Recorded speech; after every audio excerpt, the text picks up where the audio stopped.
Palakkad മലമ്പുഴയിൽ VS. അച്യുതാനന്ദന്റെ മുൻ personal assistant A. Suresh UDF സ്ഥാനാർത്ഥിയാകും.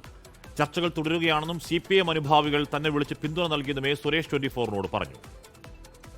ഇന്ന് ബഹുമാനപ്പെട്ട പ്രതിപക്ഷ നേതാവ് നയിക്കുന്ന പുതുയുഗ യാത്രയിൽ പാലക്കാട് സ്വീകരണത്തിൽ ഞാൻ പങ്കെടുക്കും. സ്ഥാനാർത്ഥിയാണോ അല്ലയോ എന്നുള്ളത് UDFിൻ്റെ നേതൃത്വമാണ് പറയേണ്ടത്, ഞാനല്ല.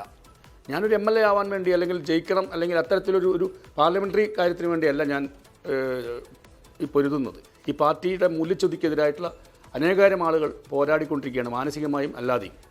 ആ പോരാട്ടത്തിനൊരു പ്രതീകമായിട്ടാണ് ഞാൻ അങ്ങനെ മത്സരിക്കുകയാണെങ്കിൽ തന്നെ ഞാൻ ഉദ്ദേശിക്കുന്നത്.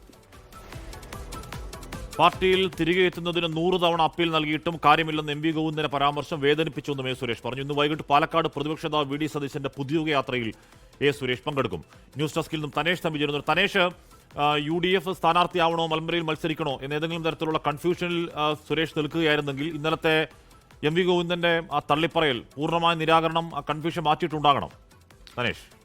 ഹാഷ്മി, അതുതന്നെയാണ്. ഇന്ന് കഴിഞ്ഞ ദിവസങ്ങളിലൊക്കെ ഇതുമായി ബന്ധപ്പെട്ടുള്ള ചർച്ചകൾ നടക്കുകയായിരുന്നു. പ്രതിപക്ഷ നേതാവ് ഉൾപ്പെടെയുള്ളവർ എ. സുരേഷുമായി ആശയവിനിമയം നടത്തുന്നുണ്ടായിരുന്നു. അപ്പോഴും ഒരു ഉറപ്പ് കൊടുക്കാൻ കഴിഞ്ഞിരുന്നില്ല എ. സുരേഷിന്. പക്ഷേ ഇന്നലെ പാർട്ടി സംസ്ഥാന സെക്രട്ടറി പൂർണ്ണമായും എ. സുരേഷിനെ തള്ളിപ്പറഞ്ഞതോടുകൂടി എ. സുരേഷ് ഒരു തീരുമാനത്തിലേക്ക് എത്തുകയായിരുന്നു. ഇന്ന് രാവിലെ മോർണിംഗ് ഷോയിൽ അദ്ദേഹം ആ കാര്യം പങ്കുവെക്കുകയും ചെയ്തു. എന്തായാലും UDF ആണ് സ്ഥാനാർത്ഥിത്വം പ്രഖ്യാപിക്കേണ്ടത് അല്ലെങ്കിൽ അക്കാര്യത്തിൽ അന്തിമ തീരുമാനം എടുക്കേണ്ടതെന്ന് അദ്ദേഹം പറയുമ്പോൾ തന്നെ UDFും എ. സുരേഷും തമ്മിലൊരു ധാരണയിലേക്ക് എത്തിയിരിക്കുന്നു എന്നുള്ളതാണ് വസ്തുത. കഴിഞ്ഞ ദിവസങ്ങളിൽ നടത്തിയ ചർച്ചകളുടെ തുടർച്ചയായി ഇന്നലെ രാത്രിയോടുകൂടി തന്നെ മത്സരിക്കാം എന്നുള്ള ഒരു ഉറപ്പ് നൽകിയിട്ടുണ്ട് എന്നുള്ളതാണ് മനസ്സിലാക്കാൻ കഴിയുന്നത്. അതിൻ്റെ ഭാഗമായിട്ടാണ് ഇന്ന് വൈകിട്ട് നടക്കുന്ന കോൺഗ്രസിൻ്റെ ജാഥയിലേക്ക് എ. സുരേഷ് എത്തുന്നത്. പ്രതിപക്ഷ നേതാവ് നയിക്കുന്ന ജാഥയിൽ എത്തുന്നതോടുകൂടി അദ്ദേഹം CPMുമായിട്ടുള്ള ബന്ധം പൂർണ്ണമായും വിച്ഛേദിക്കുകയും അദ്ദേഹം കോൺഗ്രസിൻ്റെയും UDFിൻ്റെയും ഭാഗമാവുകയും ചെയ്യും എന്നുള്ളതാണ് നമുക്ക് വിലയിരുത്താൻ കഴിയുക. എന്തായാലും മലമ്പുഴയെ സംബന്ധിച്ചിടത്തോളം അതൊരു ചുവപ്പൻ മണ്ഡലമാണ്. കഴിഞ്ഞ മണ്ഡലം രൂപീകരിച്ചതിന് ശേഷം ഇന്ന് വരെ അവിടെ LDF അല്ലാതെ മറ്റൊരു പാർട്ടി വിജയിച്ചിട്ടില്ല, CPIM അല്ലാതെ മറ്റൊരു പാർട്ടി വിജയിച്ചിട്ടില്ല. V.S. അച്യുതാനന്ദനും T. ശിവദാസ മേനോനും E.K. നായനാരും ഒക്കെ മത്സരിച്ച് വിജയിച്ചിട്ടുള്ള ഒരു മണ്ഡലമാണ്. നിലവിൽ A. പ്രഭാകരനാണ് അവിടെ MLA ആയി ഇരിക്കുന്നത്. വലിയ ഭൂരിപക്ഷം 25,000-ൽ പരം വോട്ടിൻ്റെ ഭൂരിപക്ഷമാണ് LDFിന് അവിടെ നിലവിലുള്ളത്. അതുപോലെ തന്നെ അവിടെ 3-ാം സ്ഥാനത്താണ് കോൺഗ്രസ്. കഴിഞ്ഞ 2 തവണയും 2016 തെരഞ്ഞെടുപ്പിലും 2021 തെരഞ്ഞെടുപ്പിലും 3-ാം സ്ഥാനത്താണ് കോൺഗ്രസ് എത്തിയത്. കഴിഞ്ഞ തവണ അവിടെ മത്സരിച്ചത് പ്രാദേശിക നേതാവായിരുന്നു. അത് പക്ഷേ വളരെ പുറകോട്ട് പോകുന്ന ഒരു സാഹചര്യമുണ്ട്. അതുകൊണ്ട് തന്നെ കോൺഗ്രസിനെ സംബന്ധിച്ചിടത്തോളം UDFിനെ സംബന്ധിച്ചിടത്തോളം കിട്ടാവുന്നതിൽ ഏറ്റവും മികച്ച സ്ഥാനാർത്ഥി എന്ന് വേണമെങ്കിൽ പറയാം. കാരണം VSനോടുള്ള ഒരു പ്രത്യേക അടുപ്പം, സ്നേഹം അത് മലമ്പുഴ മണ്ഡലത്തിനുള്ളതാണ്. അത് മുതലാക്കാൻ കഴിയുമോ എന്നുള്ള അന്വേഷണമാണ് ഒരുപക്ഷെ കോൺഗ്രസിനെ എ. സുരേഷിലേക്ക് എത്തിച്ചതെന്ന് നമുക്ക് മനസ്സിലാക്കാൻ കഴിയും. മാത്രമല്ല എ. സുരേഷ് പാർട്ടിയിൽ അത്രത്തോളം അതൃപ്തനായിരുന്നു. അദ്ദേഹത്തിൻ്റെ അപ്പീലുകൾ നിരന്തരം തള്ളുകയും അദ്ദേഹത്തിലെ പാർട്ടിയിലേക്ക് ചേർത്ത് കൊണ്ടുപോകാനുള്ള ഒരു ശ്രമവും പാർട്ടി നേതൃത്വത്തിൻ്റെ ഭാഗത്തുനിന്ന് ഉണ്ടാകാതിരിക്കുകയും ചെയ്ത പശ്ചാത്തലത്തിലാണ് എ. സുരേഷ് ഇറങ്ങി വരാനുള്ള ഒരു തീരുമാനത്തിലേക്ക് എത്തിയത് എന്ന് വേണം നമുക്ക് അനുമാനിക്കാൻ. എന്തായാലും നേരത്തെ സൂചിപ്പിച്ചതുപോലെ 3-ാം സ്ഥാനത്തുള്ള ഒരു മണ്ഡലമാണ്. അവിടെ കോൺഗ്രസിന് എന്തെങ്കിലും ഒരു മുന്നോട്ട് വരവ് സാധ്യമാകണമെങ്കിൽ അതിനനുസരിച്ചുള്ള ഒരു സ്ഥാനാർത്ഥി വേണം. അത്തരം ഒരു സ്ഥാനാർത്ഥിയിലേക്ക് കോൺഗ്രസിൻ്റെ അന്വേഷണം എത്തിയിരിക്കുന്നു. എ. സുരേഷ് മലമ്പുഴയിൽ മത്സരിക്കുമെന്നുള്ള കാര്യം ഉറപ്പായിരിക്കുകയാണ്. ഹാഷ്മി.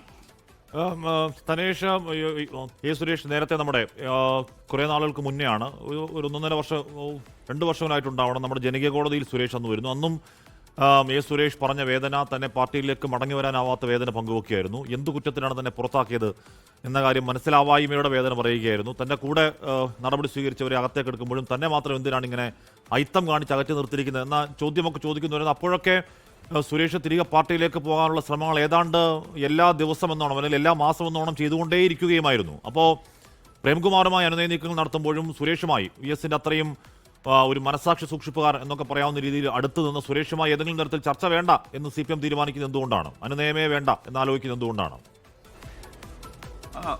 ഹാഷ്മി, പൂർണ്ണമായും എ. സുരേഷിനെ തള്ളിപ്പറയുന്ന ഒരു സമീപനം തന്നെയാണ് CPIM സ്വീകരിച്ചുകൊണ്ടിരുന്നത്. കാരണം നിരവധി തവണ അപ്പീൽ നൽകി. നേരത്തെ കോടിയേരി ബാലകൃഷ്ണൻ സംസ്ഥാന സെക്രട്ടറി ആയിരിക്കുന്ന ഘട്ടത്തിൽ ഒരു പാലക്കാട് ജില്ലാ കമ്മിറ്റി യോഗത്തിൽ കോടിയേരി നേരിട്ട് പങ്കെടുക്കുകയും എ. സുരേഷിനെ പാർട്ടിയിൽ ഉൾപ്പെടുത്തുന്നതുമായി ബന്ധപ്പെട്ട ചർച്ചകൾ നടക്കുകയും ഒക്കെ ചെയ്തു. പക്ഷേ ജില്ലാ നേതൃത്വം ഒരു തരത്തിലും എ. സുരേഷിനെ പാർട്ടിയോടൊപ്പം ചേർത്ത് നിർത്തുന്ന ഒരു സമീപനം സ്വീകരിക്കാൻ തയ്യാറായിട്ടില്ല എന്നുള്ളതാണ് നമുക്ക് മനസ്സിലാക്കാൻ കഴിയുന്നത്.